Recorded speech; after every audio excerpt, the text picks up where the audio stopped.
ओम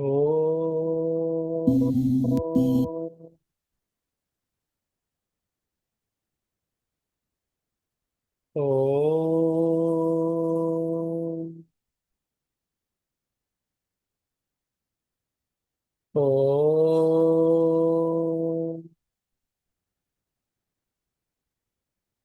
ओम वसुदेवसुतं देवं कंसचाणूरमर्दनं देवकी परमानन्दं कृष्णं वन्दे जगद्गुरुम्।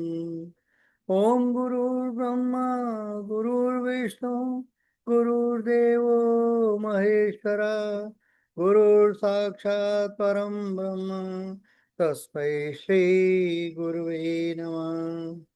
ध्यानमूलं गुरुर्मूर्ति पूजामूलं गुरुपदं मन्त्रमूलं गुरुर्वाक्यं मोक्षमूलं गुरुकृपा। अखण्डमण्डलाकारं व्याप्तं येन चराचरं तत्पदं दर्शितं येन तस्मै श्रीगुरुवे नमः। शान्ताकारं भुजगशयनं पद्मनाभं सुरेशं विश्वाधारं गगनसदृशं मेघवर्णं शुभाङ्गम् लक्ष्मीकान्तं कमलनयनं योगिविद्यानगम्यं वन्दे विष्णुं भवभयहरं सर्वलोकैकनाथम्। यं ब्रह्मा वरुणेन्द्ररुद्रमरुतः स्तुन्वन्ति देवे स्वे वेदे साङ्गपत्क्रमोपनिषदै गायन्ति यं सामगा ध्यानावस्थितद्गतेन मनसा पश्यन्ति यं योगिनो यस्यान्तं न विदुसुरासुरगणा देवाय तस्मै नमः। ॐ सहना भवतु सहनौ भुनक्तु सवीर्यं करवावहै तेजस्विनावधीतमस्तु मा विद्विषावहै। ओम शांति शांति शांति। ओम वसुदेवसुतं देवं कंसचाणूरमर्दनं देवकी परमानंदं कृष्णं वंदे जगद्गुरुं। जय श्री कृष्ण। आप सबको प्रणाम। आप सबका गीता शक्ति पाठशाला में स्वागत है। जी निर्मल दी। जय श्री कृष्णा जी, जय श्री कृष्णा। आपको बहुत बहुत प्रणाम। अच्छा जी। वसुदेव सुतं देवं कंस चाणूरमर्दनं देवकी परमानंदं कृष्णं वंदे जगद्गुरुं। ओम श्री परमात्मने नमः।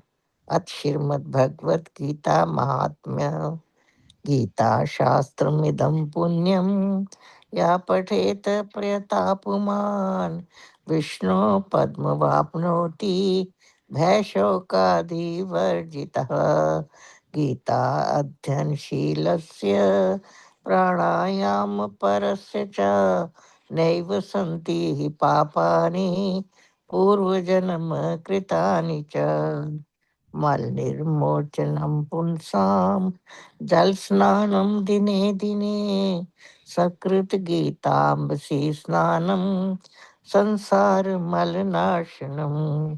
गीता सुगीता कर्तव्या किमन्ये शास्त्रविस्तिरे यः स्वयं पद्मनाभस्य मुखपद्माद्विनिसृतः। भारतामृत सर्वस्वं विष्णुर्वक्त्राद्विनिसृतं। गीता गंगोत्कं पीत्वा पुनर्जन्म न विद्यते। सर्वोपनिषदो गावो दोग्धा गोपालनंदन पार्थो वत्स सुधीर्भोक्ता दुग्धं गीतामृतं महत्। एकं शास्त्रं देवकी पुत्र गीतम्। एको देवो देवकी पुत्र एव। एको मन्त्रस्य तस्य नामानि यानि। कर्मापेकं कर्मापेकं तस्य देवस्य सेवा। ओम तत्सदिति श्रीमद्भगवद्गीतासु उपनिषत्सु ब्रह्म विद्यायां योग शास्त्रे श्रीमद्भगवद्गीता महात्म्यं।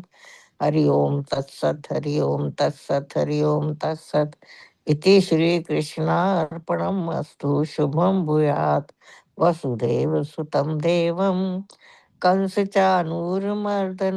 देवकी परमानंदं कृष्णं वंदे जगद्गुरु। जय श्री कृष्णा। जय श्री कृष्ण। हर्षवाला जी। हाँ, जय चार श्री कृष्ण। चार चार श्लोक। हाँ, जय श्री कृष्ण। प्रणाम सभी को। वसुदेव सुतं देवं कंसचारूणमर्दनं देवकी परमानन्दं कृष्णं वन्दे जगद्गुरु। ओम श्री परमात्मने नमः। अथ भक्ति योगो नाम द्वादशोऽध्यायः। अर्जुन उवाच एवं सततयुक्ता ये भक्ता स्वां पर्युपासते ये चाप्यक्षरमव्यक्तं तेषां के योगवित्तमः। श्री भगवान उवाच मय्यावेश्य मनो ये मां नित्ययुक्ता उपासते श्रद्धया पर्योपेतास् ते मे युक्ततमामतः। ये त्वक्षरमनिर्देश्यम् अव्यक्तं पर्युपासते सर्वत्र गमचिन्त्यं च कूटस्थम् अचलं ध्रुवम् सन्नियम् इन्द्रियग्रामं सर्वत्र समबुद्धयः ते प्राप्नुवन्ति मामेव सर्वभूतहिते रतः। जय श्री कृष्ण। जय श्री कृष्ण। सबको प्रणाम। क्लेशो अधिकतरस्तेषाम् अव्यक्तासक्तचेतसाम् अव्यक्ता हि गतिर्दुःखम् देहवद्भिर्वाप्यते। ये तु सर्वाणि कर्माणि मयि सन्न्यस्य मत्परा अनन्येनैव योगेन मां ध्यायन्त उपासते तेषामहं समुद्धर्ता मृत्यु संसारसागरात् भवामि न चिरात् पार्थ मय्यावेशितचेतसाम् मय्येव मन आधस्व मयि बुद्धिं निवेशय निवसिष्यसि मय्येव अत ऊर्ध्वं न संशय। जय श्री कृष्ण। जय श्री कृष्ण। सभी को प्रणाम। अथ चित्तं समाधातुं न शक्नोषि मयि स्थिरम् अभ्यासयोगेन ततो मामिच्छाप्तुं धनञ्जय। अभ्यासेऽपि समर्थोऽसि मत्कं परमो भव। मदर्थमपि कर्माणि कुर्वन् सिद्धिमावाप्स्यसि। अथ त्यक्तुमपि शक्नोषि कर्तुं मद्योगमाश्रितः सर्वकर्म फलत्यागम् ततः कुरु यत् आप्यवान्। यो हि ज्ञानाभ्यासात् ज्ञानात् ध्यानं विशिष्यते ध्यानात् कर्म फल त्यागा शांति अनंतरम। जय श्री कृष्ण। जय श्री कृष्ण। अद्वेष्टा सर्वभूतानां मैत्री करुण एव च निर्ममो निरहंकार समदुःखः सुखः शमी संतुष्टः सततं योगी यतात्मा दृढनिश्चय मयि अर्पित मनोबुद्धि यो मद्भक्तः समे प्रियः यस्मानो द्विजते लोकानो द्विजते च यः हर्षामर्ष भयोद्वेगे मुक्तो यः स च मे प्रिय अनपेक्षः शुचिर्दक्ष उदासीनो गतव्यथा सर्वारंभ परित्यागी यो मद्भक्तः स मे प्रिय। जय श्री कृष्ण। अरदास। प्रणाम सभी को। जय श्री कृष्ण। यो न सती न दृष्टि न शोचति न कांक्षति शुभाशुभ परित्यागी भक्तिमाने समे प्रिय शत्रु च मित्रे च तथा मानापमानयो शीतोष्ण सुख दुखेषु समय संग विवर्जितः तुल्यनिन्दा स्तुतिर्मौनी सन्तुष्टो येन केनचित् अनिकेतैस्तिर्मतिर्भक्तिमान् मे प्रियो नरे एतद्धर्म्यामृतम् इदं यथोक्तं पर्युपासते श्रद्धानामत्परमा भक्तास्तेऽतीव मे प्रिया। ओम तत्सदिति श्रीमद्भगवद्गीतासु उपनिषत्सु ब्रह्मविद्यायां योगशास्त्रे श्रीकृष्णार्जुनसंवादे भक्तियोगो नाम द्वादशोऽध्यायः। हरि ओम तत्सत् हरि ओम तत्सत् हरि ओम तत्सत् इति श्रीकृष्णार्पणमस्तु। शुभं भूयात्। वसुदेवसुतं देवं कंसचाणूरमर्दनम् देवकी परमानंदम कृष्णं वंदे जगद्गुरुं। जय श्री कृष्ण। जय श्री कृष्ण। सबको प्रणाम। वसुदेव सुतं देवं कंसचानूरमर्दनं देवकी परमानंदं कृष्णं वंदे जगद्गुरुम्। ओम श्री परमात्मने नमः। अथ पुरुषोत्तम योगो नाम पंचदशो अध्याय।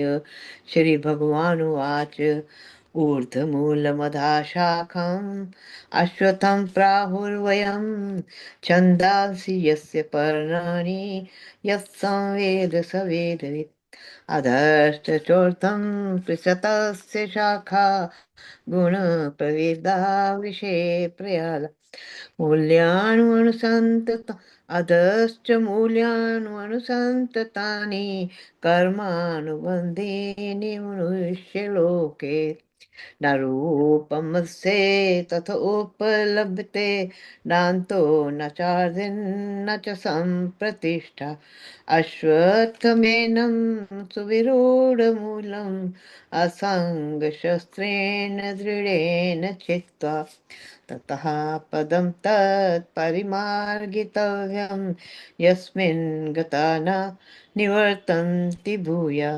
त्वमेव चाद्यं पुरुषं प्रपदे यथा प्रवृत्ति प्रसिता पुराणी।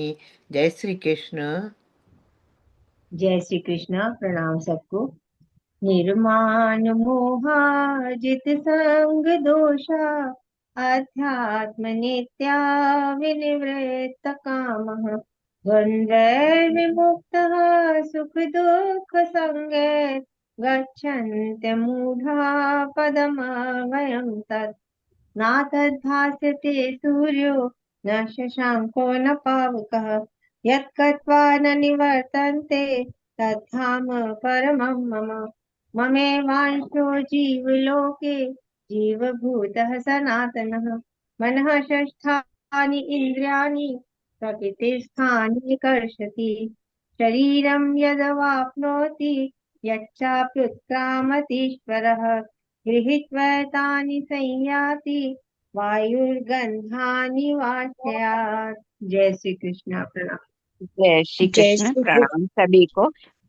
जय श्री कृष्ण। उत्क्रामन्तः वापि भुञ्जानं वा गुणावितं विमूढानान् पश्यन्ति ज्ञानचक्षुष यतन्तो योगिनश्चैनं हाँ, आपने पश्यन्त्यात्मन्यवस्थितं आपने यतन्तो 9 से स्टार्ट करनी है। धर्मात्मानो आंटी नैनं जी, पश्यन्त।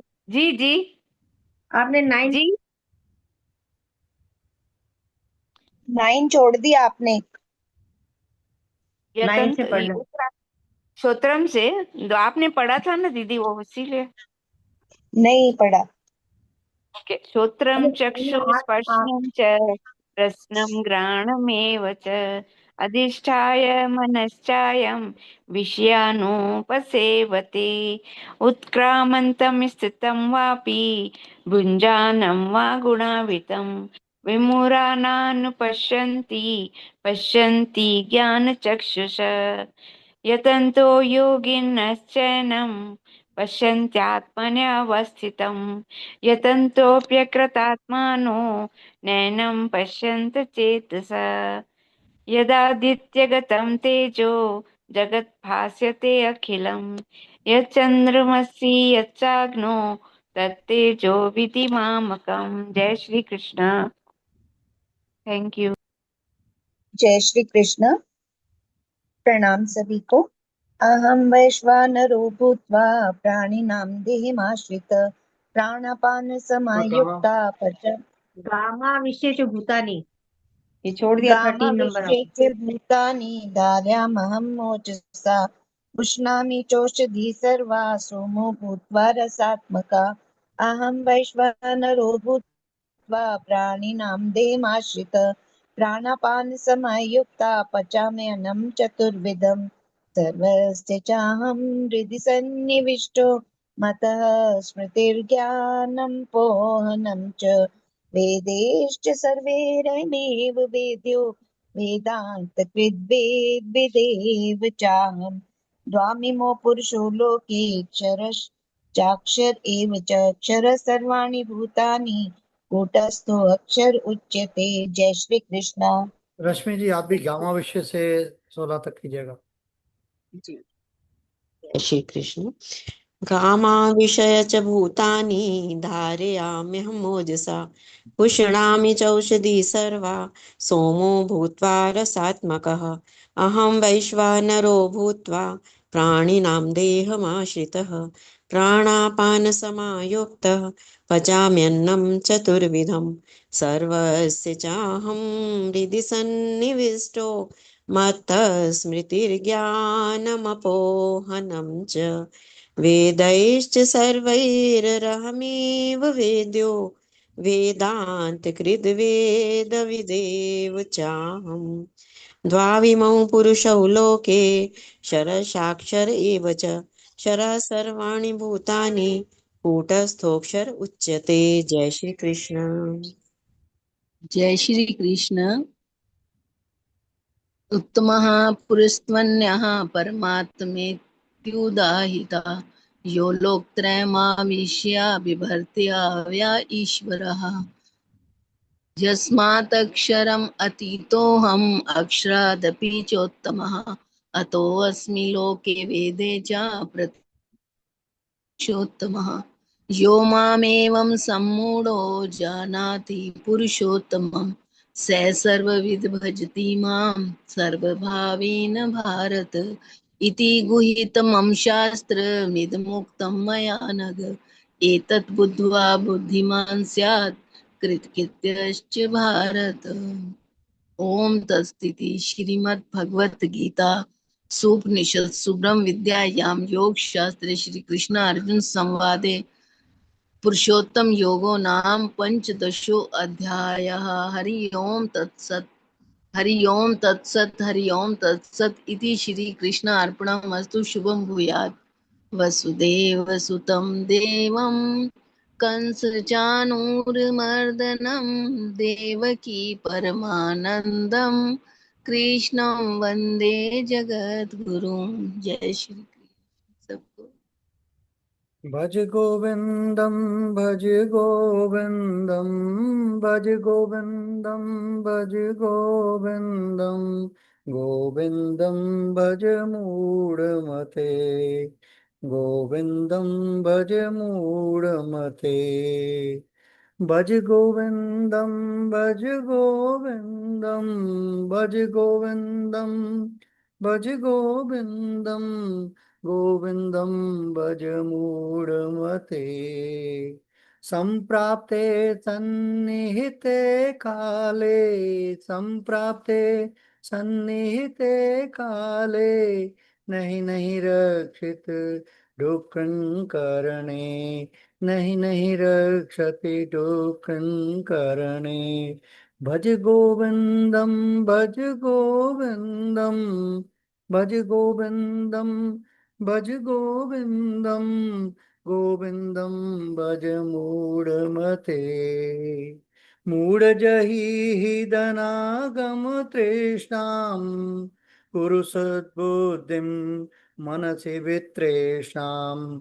यल्लभसे निज कर्मोपातं, वित्तं तेन विनोदय चित्तम्। भज गोविंदम, भज गोविंदम, गोविंदम भज मूढ़मते। नारी स्तन भर नाभिदेशम, दृष्ट्वा मागा मोआवेशम। ईतनमासवसादि विकारम, मनसि विचिन्त्यं बारं बारं। भज गोविंदम, भज गोविंदम, गोविंदम भज मूढ़मते।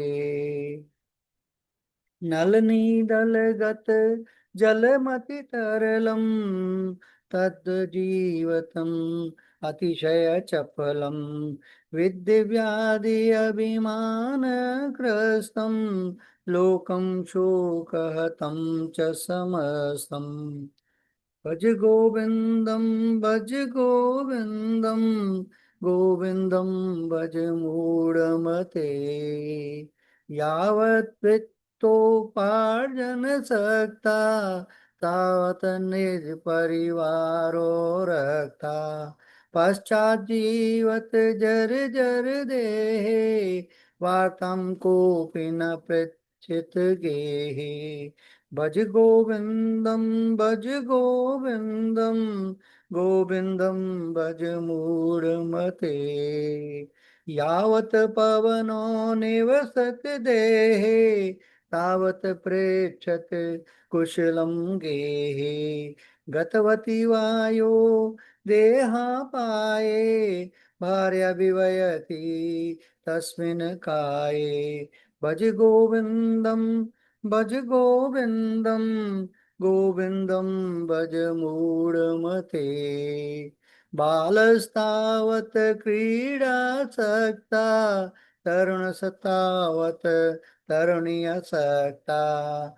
वृद्धस्तावत चिन्तासक्ता, परमे ब्रह्मणि कोऽपि न सक्ता। भज गोविंदम, भज गोविंदम, गोविंदम भज मूढ़मते। काते कांता कस्ते पुत्रा, संसारोऽयम् अतीव विचित्रा। कस्य त्वं काकुत आयाता, तत्त्वं चिन्तय तदेव भ्राता। भज गोविंदम, भज गोविंदम, गोविंदम भज मूढ़मते। सत्संगत्वे निसंगत्वं, निसंगत्वे निर्मोहत्वं, निर्मोहत्वे निश्चलतत्वं, निश्चलतत्वे जीवनमुक्ति।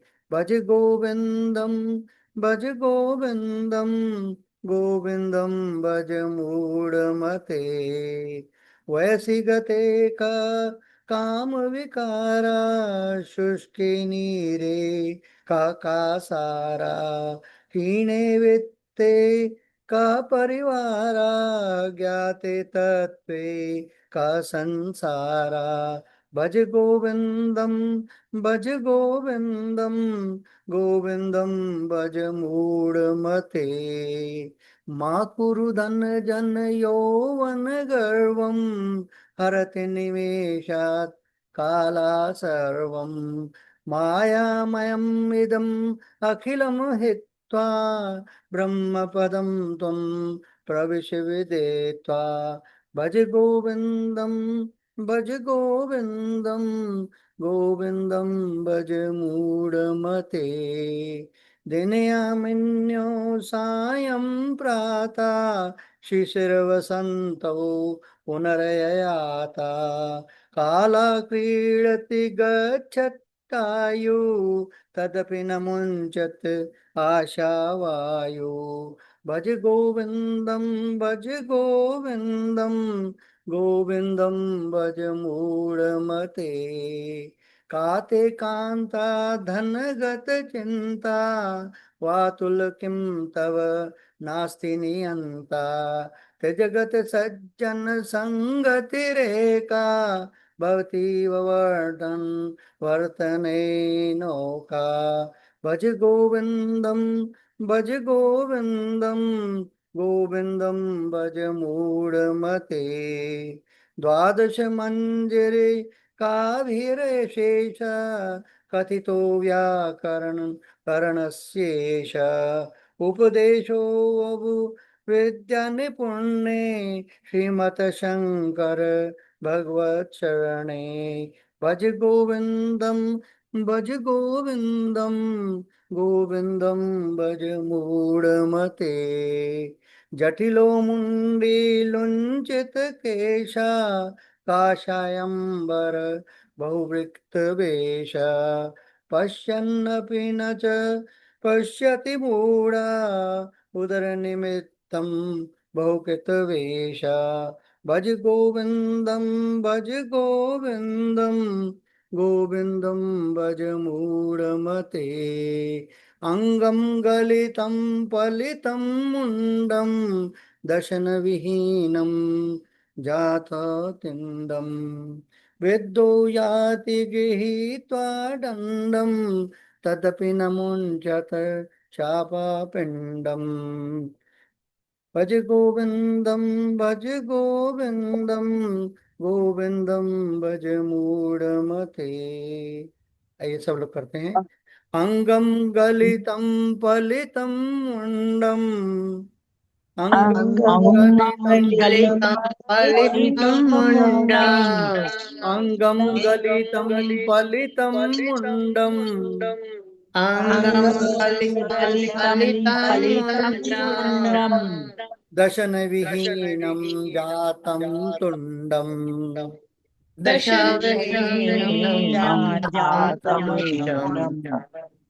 वृद्ध याति गृहीत्वा दण्डं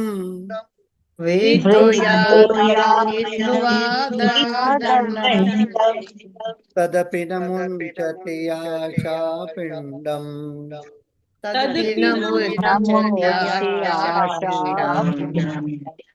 भज गोविन्दं भज गोविन्दं भज गोविन्दं भज गोविन्दं गोविन्दं भज मूढमते गोविन्दं भज मूढमते अंगं गलितं पलितं मुंडम अंगं गलितं पलितं मुंडं दशन विहीनं जातं तुंडम दशविहीनं जातं तुण्डं वृद्ध याति गृहीत्वा दण्डं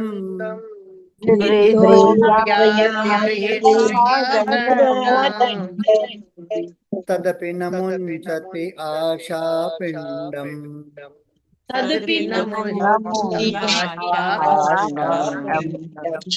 भज गोविन्दं भज गोविन्दं भज गोविन्दं भज गोविन्दं गोविन्दं भज मूढमते गोविन्दं भज मूढमते गोविन्दं भज मूढमते गोविन्दं भज मूढमते। जय श्री कृष्ण। प्रणाम आप सबको।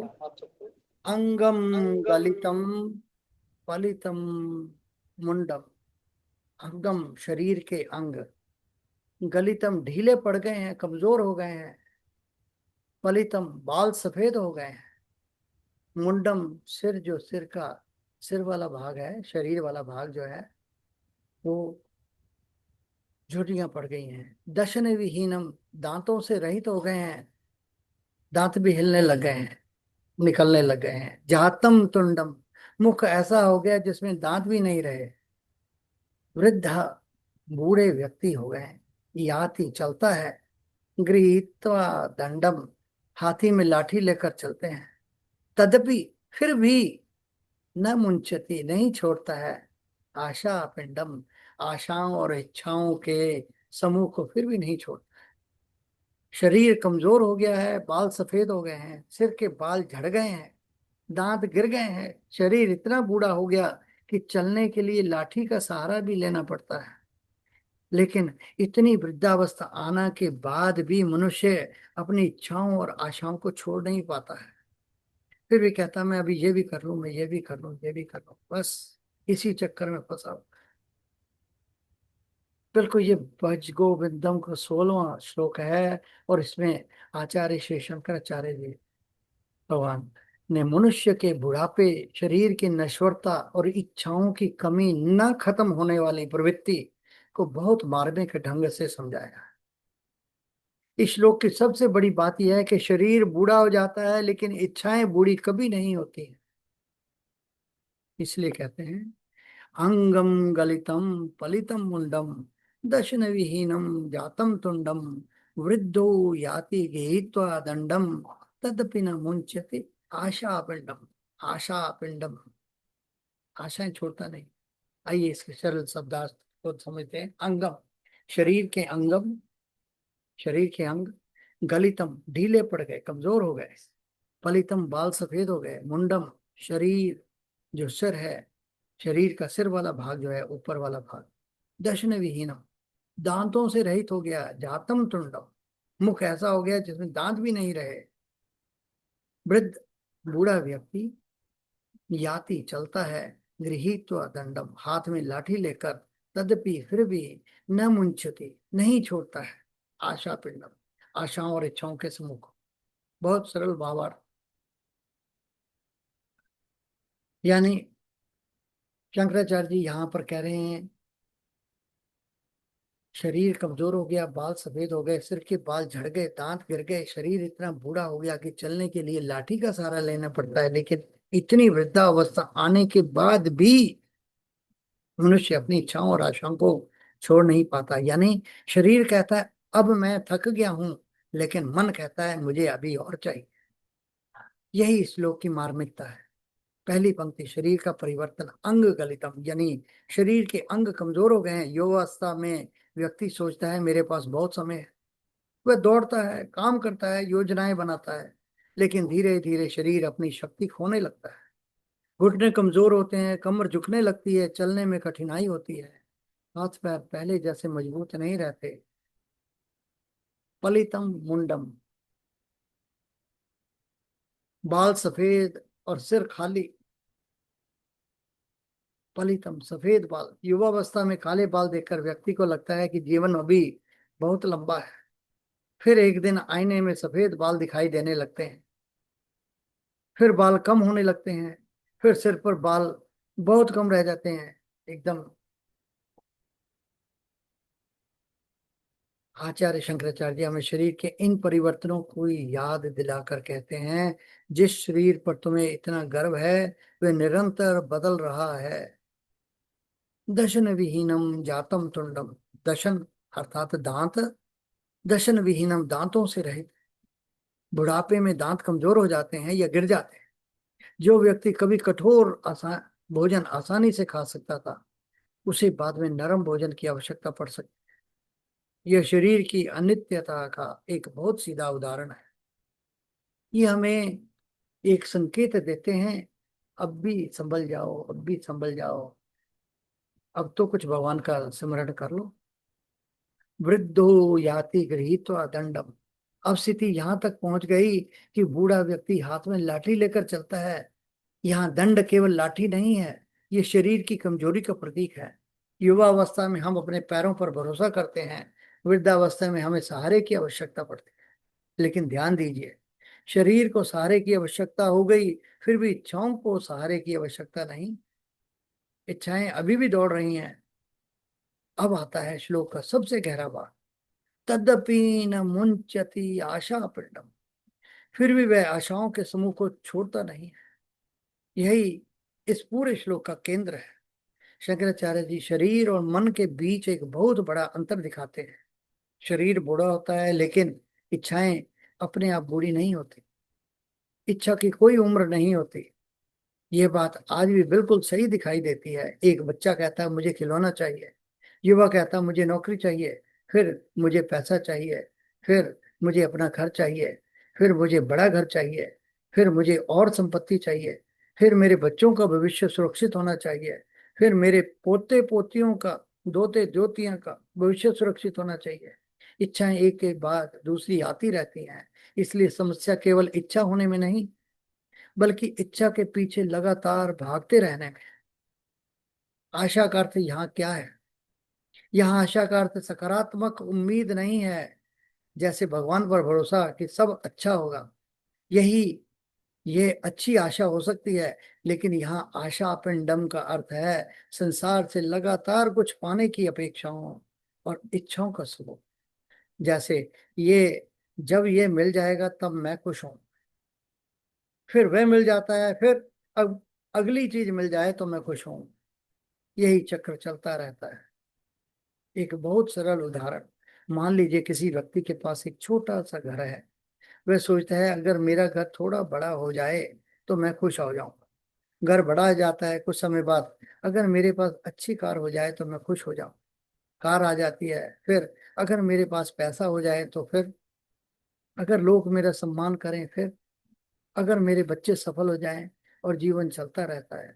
प्रश्न यह है, खुशी कब आएगी? आचार्य शंकराचार्य जी हमें इसी भ्रम से जगाना चाहते हैं। क्या शंकराचार्य जी इच्छाओं को पूरी तरह गलत कहते हैं? यहाँ एक सूक्ष्म बात समझना बहुत जरूरी है कि जीवन में आवश्यक इच्छाएं होती हैं। भोजन चाहिए, घर चाहिए, परिवार की जिम्मेदारी है, बच्चों की शिक्षा चाहिए, स्वास्थ्य की देखभाल चाहिए। इन सब का त्याग करना ही आध्यात्मिकता नहीं है। समस्या तब शुरू होती है जब मन कहता है मेरी खुशी पूरी तरह बाहरी वस्तुओं पर निर्भर है। यही आसक्ति है। इच्छा और आसक्ति में अंतर क्या है? इच्छा, मुझे ये काम पूरा करना है, ये सामान्य है। आसक्ति, यदि ये काम पूरा नहीं हुआ तो मैं बिल्कुल टूट जाऊं, ये समस्या है। इच्छा, मैं सफल होना चाहता हूं। आसक्ति, मेरी सफलता ही मेरी पहचान है। गीता हमें कर्म करने से नहीं रोकती, वे हमें कर्म के परिणाम से चिपके रहने से सावधान करा। इस श्लोक का आधुनिक जीवन में से संबंध क्या है? आज लाठी की जगह हमारे पास चश्मा, वॉकर, स्टिक, दवाइयाँ, तकनीकी उपकरण हो सकते हैं। शरीर की उम्र बढ़ती जाती है, लेकिन मोबाइल पर व्यक्ति अभी भी देख रहा है लोग मेरे बारे में क्या सोच रहे हैं, मेरी संपत्ति कितनी बड़ी, मेरे पड़ोसी के पास क्या है, मैं और क्या खरीद सकता हूँ। इसलिए शंकराचार्य जी का प्रश्न आज भी वही है। शरीर बूढ़ा हो गया, लेकिन क्या मन में भी जीवन से कुछ सीखा? एक बहुत बड़ी गहरी बात है। उम्र बढ़ना और परिपक्व होना अलग है। ये श्लोक हमें यह अंतर समझाता है कि उम्र बढ़ना यानी शरीर का वृद्ध होना, लेकिन परिपक्व होना अर्थात विवेक का बढ़ना। कोई व्यक्ति 80 वर्ष का हो सकता है, लेकिन मन अभी भी छोटी छोटी बातों में ईर्ष्या, क्रोध, लोभ, तुलना, अहंकार में उलझा हो सकता है। दूसरी ओर कोई व्यक्ति कम उम्र में भी बहुत परिपक्व हो सकता है। इसलिए प्रश्न केवल यह नहीं मेरी उम्र कितनी है, प्रश्न यह है मेरी चेतना कितनी परिपक्व हुई। मृत्यु की याद क्यों दिलाई जा रही है? भज गोविंदम में आचार्य शंकराचार्य जी बार बार हमें शरीर की नश्वरता की याद दिलाते हैं। इसका उद्देश्य हमें डराना नहीं है, बल्कि हमें जगाना है। यदि हमें पता हो कि समय सीमित है, तो हम पूछेंगे मैं अपना जीवन किसमें लगा रहा हूं? क्या केवल पैसा कमाने में? क्या केवल दूसरों को प्रभावित करने में? क्या केवल इच्छाओं के पीछे दौड़ने में? या फिर अपने वास्तविक स्वरूप को जानने में भी सब समय दे रहा? एक छोटी सी कहानी। एक वृद्ध व्यक्ति अपने जीवन के अंतिम वर्षों में बहुत चिंतित रहता था। उसके पास पर्याप्त धन था, घर था, बच्चे थे, लेकिन वह हमेशा कहता मुझे और चाहिए। एक दिन उसके पोते ने पूछा, दादाजी आपको आखिर कितना चाहिए? वृद्ध ने कहा, बस थोड़ा और। बच्चे ने पूछा, कितना थोड़ा? वृद्ध के पास कोई उत्तर नहीं था। यही है आशा पिंडम, थोड़ा और कभी समाप्त होता ही नहीं। इस श्लोक का संबंध भज गोविंदम से है। भज गोविंदम में हमें लगातार तीन चीजों से सावधान करता है: धन की आसक्ति, धन आए और जाए; शरीर का अहंकार, यौवन आए और चला जाए; इच्छाओं की अंतहीन श्रृंखला, एक इच्छा पूरी होते ही दूसरी तैयार। इसलिए समाधान क्या है? गोविंद का स्मरण, अर्थात मन को किसी ऐसे वास्तविकता से जोड़ना जो शरीर, धन और परिस्थितियों के परिवर्तन से परे है। इस श्लोक को हम अपने जीवन में कैसे उतारें? हर रात केवल 2 मिनट अपने आप से पूछिए, आज मुझे क्या क्या चाहिए था। फिर पूछिए,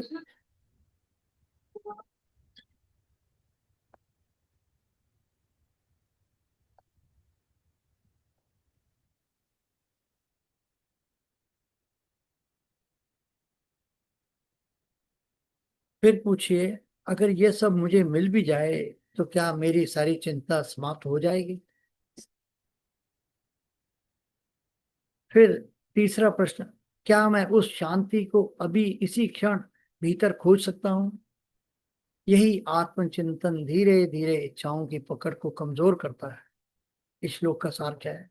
इस पूरे श्लोक को बहुत सरल भाषा में ऐसे याद रखिए: शरीर बूढ़ा होता जा रहा है, अंग कमजोर हो रहे हैं, बाल सफेद हो रहे हैं, दांत गिर जाते हैं, चलने के लिए लाठी चाहिए। लेकिन यदि विवेक पैदा नहीं हुआ तो मन की इच्छाएं वैसी ही बनी रहती हैं।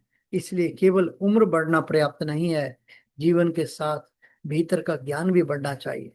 और सबसे सुंदर एक पंक्ति, शरीर की उम्र बढ़ती है लेकिन इच्छाओं की उम्र नहीं बढ़ती, उन्हें विवेक से शांत करना पड़ता है। यही आचार्य शंकराचार्य जी हमें इस श्लोक में बुढ़ापे से डरने के लिए कहते हैं। अंगम गलितम पलितम मुंडम दशन विहीनम जातम तुंडम वृद्धो याति गृहीत्वा दंडम तदपि न मुंचति आशा पिंडम भज गोविंदम भज गोविंदम गोविंदम भज मूढ़मते। भज गोविंदम भज गोविंदम गोविंदम भज मूढ़मते। जय श्री कृष्ण। आइए गीता जी की तरफ चलते हैं। वसुदेवसुतं देवं कंसचानूरमर्दनं देवकी परमानन्दं कृष्णं वन्दे जगद्गुरुम्।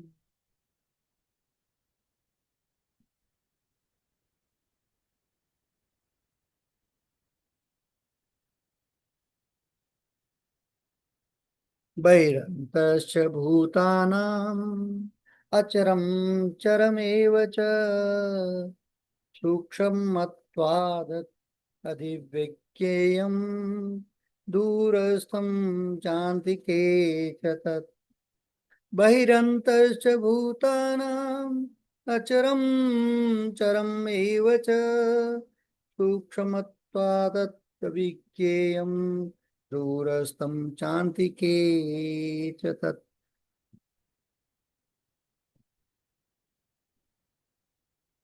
ये श्रीमद् भगवत गीता के 13वें अध्याय क्षेत्र क्षेत्रज्ञ विभाग योग नामक अध्याय से 15वां श्लोक है। ये श्लोक पिछले श्लोकों में बताए गए क्षेत्रज्ञ परमात्मा के स्वरूप को और गहराई से समझाता है।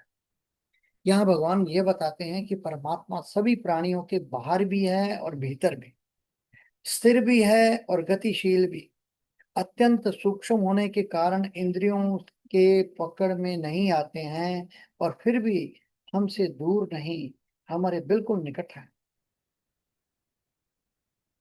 श्लोक यहाँ बता रहे हैं, बहुरन बाहिरंतश्च भूतानाम अचरम चरमेव च सूक्ष्मत्वात् अविज्ञेयम दूरस्थम चान्तिके तत्। सरल उच्चारण।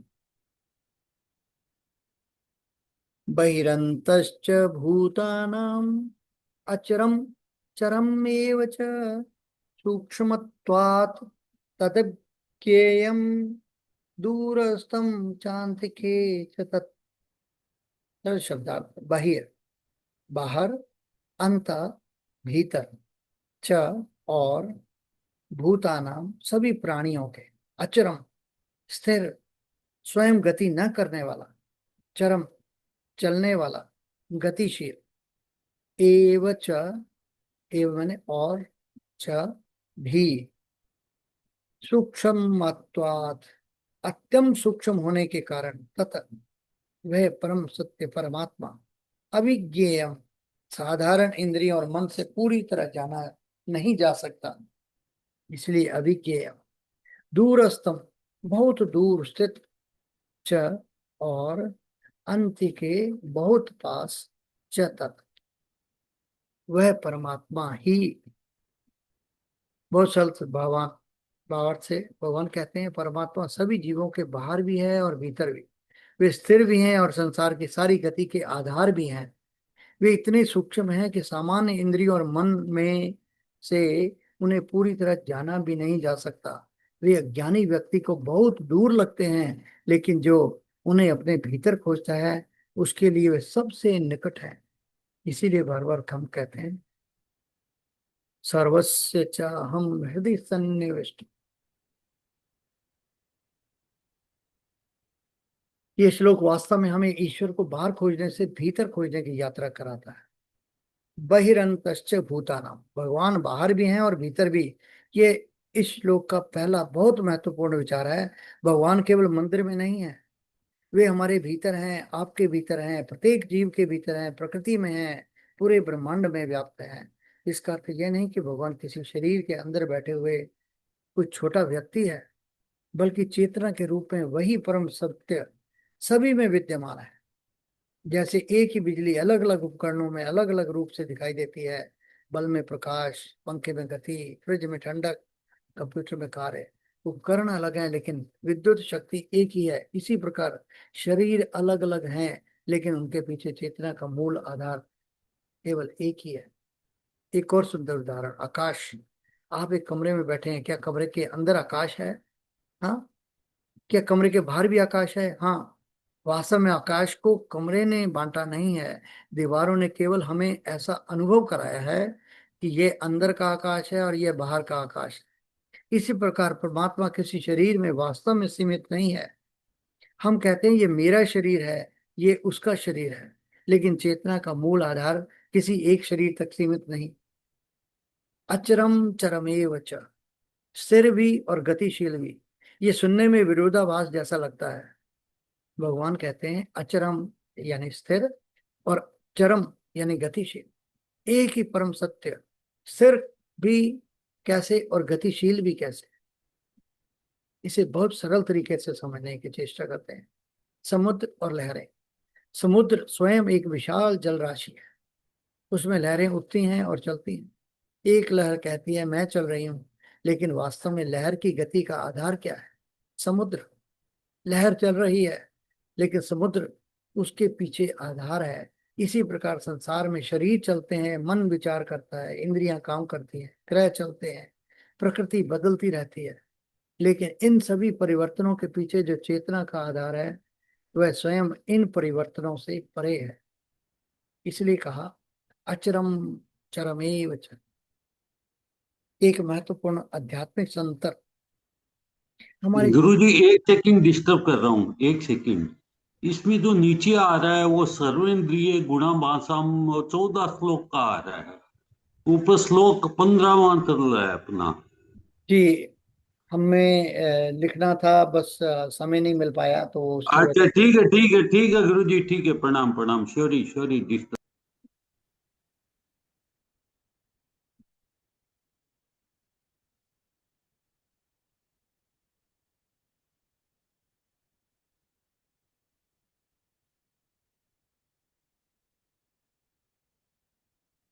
इसी प्रकार संसार में शरीर चलते हैं, मन विचार करता है, इंद्रियां काम करती हैं, ग्रह चलते हैं, प्रकृति बदलती रहती है, लेकिन इन सभी परिवर्तनों के पीछे जो चेतना का आधार है वह स्वयं इन परिवर्तनों से परे है। इसलिए कहा अचरम चरमेव च। एक महत्वपूर्ण आध्यात्मिक अंतर क्या है कि हमारे जीवन में दो चीजें लगातार बदलती रहती हैं। शरीर, पहले बचपन था, फिर युवावस्था आई, फिर वृद्धावस्था। मन, खुशी, फिर दुख, शांति, फिर चिंता, उत्साह, फिर निराशा। लेकिन एक बात पर ध्यान दीजिए कि आप कहते हैं मेरा बचपन था, मेरी जवानी थी, मेरा शरीर बदल गया। तो प्रश्न उठता है जो इन सभी परिवर्तनों को जान रहा है वह कौन है? यही प्रश्न गीता हमें पूछने के लिए प्रेरित करती है। सूक्ष्मत्वात् तदज्ञेनम, इतना सूक्ष्म कि दिखाई नहीं देता। भगवान कहते हैं सूक्ष्म बात,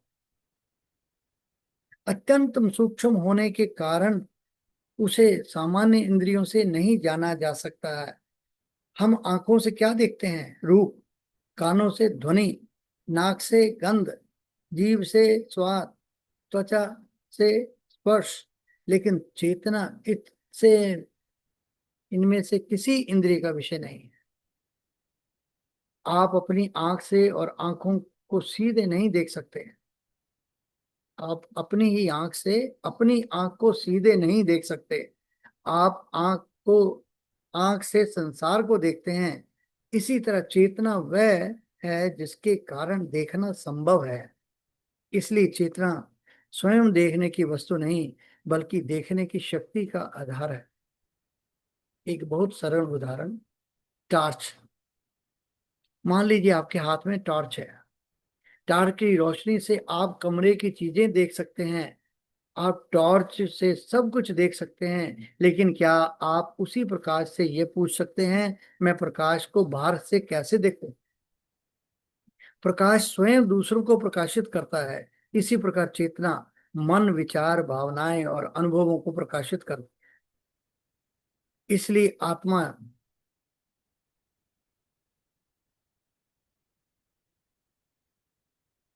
क्या आवाज आ रही है? हेलो।